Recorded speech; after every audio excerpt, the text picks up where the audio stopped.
ಎಲ್ಲರಿಗೂ ನಮಸ್ಕಾರ ರೀ. ರಿಯಾಸ್ ಕಿಚನ್ಗೆ ಸ್ವಾಗತ.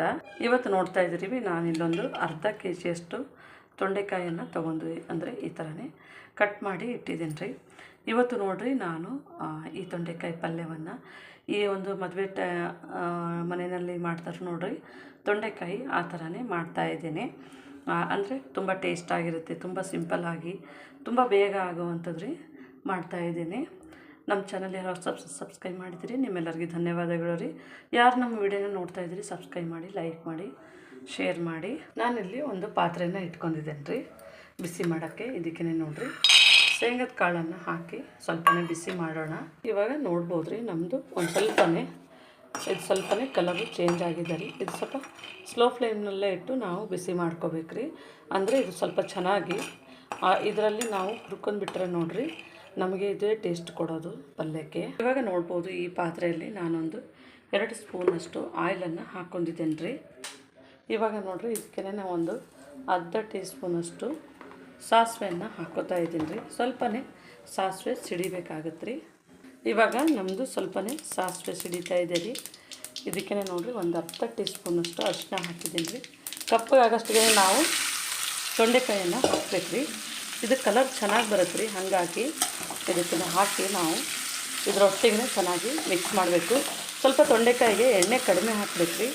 ಜಾಸ್ತಿ ಹಾಕಿದ್ರೆ ತುಂಬ ಎಣ್ಣೆ ಅನಿಸುತ್ತೆ. ಅದಕ್ಕೆ ನಾನು ಒಂದು ಅರ್ಧ ಕೆಜಿ ತೊಂಡೆಕಾಯಿಗೆ ಒಂದು 2 ಟೇಬಲ್ ಸ್ಪೂನಷ್ಟು ಆಯಿಲನ್ನು ಹಾಕ್ಕೊಂಡಿದ್ದೇನೆ ರೀ. ಇವಾಗ ನಮ್ಮದು ಇದು ಫ್ರೈ ಆಗಿದೆ ರೀ, ನೋಡ್ಬೋದು. ಇವಾಗ ಇದಕ್ಕೆ ನೋಡಿರಿ ನಾನೊಂದು 2.5 ಟೇಬಲ್ ಸ್ಪೂನಷ್ಟು ಎಳ್ಳು, ಸ್ವಲ್ಪನೇ ಇದು ಸ್ಲೋ ಫ್ಲೇಮ್ ಮಾಡ್ಕೊಂಡು ಇದನ್ನು ಇದರೊಳಗೆ ನಾವು ಬಿಸಿ ಮಾಡ್ಕೊಬೇಕು. ಈ ಎಳ್ಳು ಚಟಪಟ ಅಂತ ಹೇಳಿ ಅನ್ನಷ್ಟಿಗೆ ನಾವು ಇದನ್ನು ಆಫ್ ಮಾಡ್ಕೊಬೇಕು ರೀ. ಅಂದ್ರೆ ತುಂಬ ಸೀದ್ ಹೋದ್ರೂ ಅದು ಟೇಸ್ಟ್ ಬರೋಲ್ಲ. ಎಳ್ಳು ಅನ್ಪಾಲಿಶ್ ಆದ್ರೂ ತೊಗೋಬೇಕು, ಪಾಲಿಶ್ ಆದ್ರೂ ತೊಗೊಂಡ್ರೂ ಆಗುತ್ತೆ ರೀ. ಸ್ವಲ್ಪನೇ ನಮ್ಮದು ಎಳ್ಳು ಚಟಪಟ ಅಂತ ಇದೆ ರೀ ಲೈಟಾಗಿ. ಎಳ್ಳು ಸ್ವಲ್ಪ ದಪ್ಪ ಅನಿಸುತ್ತೆ ನಾವು ಫ್ರೈ ಮಾಡಿದಾಗ. ಆ ಟೈಮ್ನಲ್ಲಿ ನಾವು ಸ್ಟವನ್ನು ಆಫ್ ಮಾಡ್ಕೋಬೇಕು ರೀ. ಇವಾಗ ನಮ್ಮದಿದು ರೆಡಿ ಆಗಿದೆ.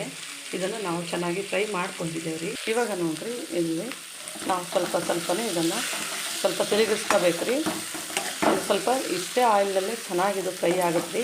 ನಾವು ಇದಕ್ಕೆ ರೀ ಇವಾಗ ನಮ್ಮದು ಸ್ವಲ್ಪನೇ ನಾವು ಇದನ್ನು ಚೆನ್ನಾಗಿ ಈ ಥರನೇ ಫ್ರೈ ಮಾಡ್ಕೋಬೇಕು. ಸ್ವಲ್ಪನೇ ಇದು ನೋಡ್ಬೋದು ನೀವು, ಸ್ವಲ್ಪನೇ ಫ್ರೈ ಆಗಿದೆ. ಈಗ ಇದು ಫ್ರೈ ಆದಾಗೆ ನೋಡಿರಿ ನಾವು ಇದಕ್ಕೆ ನೀರೇನು ಹಾಕಲಿಲ್ಲ. ಇದಕ್ಕೆ ಸ್ವಲ್ಪನೇ ಸಣ್ಣಗೆ ಸ್ವಲ್ಪ ಕಟ್ ಮಾಡ್ಕೊಂಡಿರುವಂಥ ಕರಿಬೇವು ಸೊಪ್ಪು, ಇದಕ್ಕೆ ಸ್ವಲ್ಪನೇ ನೋಡಿರಿ ಒಂದು 4-5 ಎಸಳು ಬೆಳ್ಳುಳ್ಳಿ ಹಾಕ್ತಾಯಿದ್ದೀನಿ. ಟೇಸ್ಟ್ ಚೆನ್ನಾಗಿ ಕೊಡುತ್ತೆ ಬೆಳ್ಳುಳ್ಳಿ ಇದರೊಳಗೆ, ಹಾಗಾಗಿ ಈ ಒಂದು ಬೆಳ್ಳುಳ್ಳಿಯನ್ನು ಹಾಕಿದ್ದೀನಿ. ಈಗ ನಮ್ಮದಿದು ಹಾಫ್ ಫ್ರೈ ಆಗಿದೆ ರೀ. ಇದನ್ನು ಇನ್ನೂ ಮುಚ್ಚಿ ಒಂದು 5 ನಿಮಿಷಗಳ ಕಾಲ ಮೀಡಿಯಮ್ ಫ್ಲೇಮ್ನಲ್ಲೇ ಇಟ್ಟು ನೋಡಿರಿ ಇದನ್ನು ನಾವು ಬೇಯಿಸಬೇಕಾಗುತ್ತೆ. ಇವಾಗ ನೋಡ್ಬೋದು ರೀ ನಾನು ಜಾರ್ನಲ್ಲಿ ಈ ಒಂದು ಸ್ವಲ್ಪನೇ ನಮ್ಮದು ತಣ್ಣಗಾಗಿದೆ ನೋಡಿರಿ. ಇದನ್ನು ನಾನು ಇದಕ್ಕೆ ಹಾಕ್ಕೋತಾ ಇದ್ದೀನಿ. ಅಂದರೆ ಇದು ಸ್ವಲ್ಪನೇ ನಾವು ತರಿಯಾಗಿನಿಲ್ಲ, ತುಂಬ ನೈಸ್ನೂ ಇಲ್ಲರಿ, ಮೀಡಿಯಮ್ ಆಗಿ ಇದನ್ನು ನಾವು ಮಿಕ್ಸಿ ಮಾಡ್ಕೋಬೇಕಾಗುತ್ತೆ. ಇವಾಗ ನೋಡ್ಬೋದು ರೀ ನಾನು ಇದನ್ನು ಗ್ರೈಂಡ್ ಮಾಡ್ಕೊಂಡಿದ್ದೇನೆ. ಇವಾಗ ನಮ್ಮದು ನೋಡೋಣ ರೀ. ನಾನು ಒಂದು ಸ್ವಲ್ಪ ತಾಯ್ತಲ್ಲ ಒಂದು 5 ನಿಮಿಷಗಳ ಕಾಲ ಇದನ್ನು ಮೀಡಿಯಮ್ ಫ್ಲೇಮ್ನಲ್ಲೇ ಇಟ್ಟು ನಾನು ಇದನ್ನು ಸ್ಲೋ ಫ್ಲೇಮ್ನಲ್ಲೇ ಇಟ್ಟು ಫ್ರೈ ಮಾಡಿದ್ದೆವು. ಇವಾಗ ಇದು ನಮ್ಮದು ಬೆಂದಿದೆ, ಅಂದರೆ ನೋಡ್ಬೋದು ಕಲರ್ನು ಚೇಂಜ್ ಆಗಿದೆ ನಮ್ಮದು. ಇವಾಗ ಈ ಟೈಮ್ನಲ್ಲಿ ನೋಡಿರಿ ಇದಕ್ಕೆ ನೋಡಿರಿ ನಾನು ಸ್ವಲ್ಪನೇ ರುಚಿಗೆ ತಕ್ಕಷ್ಟು ಉಪ್ಪನ್ನು ಹಾಕ್ತಾಯಿದ್ದೀನಿ. ಅದನ್ನು ಫಸ್ಟೇ ಉಪ್ಪು ಸೇರಿಸಿಲ್ಲ, ಈಗ ಸೇರಿಸ್ತಾ ಇದ್ದೀನಿ. ಇವಾಗ ಇದಕ್ಕೆ ನೋಡಿರಿ ನಾವು ಒಂದು ಸ್ಪೂನು ಅಚ್ಕಾರದ ಪುಡಿ, ನಿಮಗೆ ಅಚ್ಕಾರದ ಪುಡಿ ಇಷ್ಟ ಇಲ್ಲಾಂದರೆ ಹಸಿಮೆಣಸಿನ್ಕಾಯಿ ಸಹ ಉದ್ದುದ್ದ ಹೆಚ್ಚಿಗೆ ತಿಂದ್ಬಿಟ್ಟು ಹಾಕ್ಬೋದು ರೀ, ಅದೂ ಚೆನ್ನಾಗಾಗುತ್ತೆ.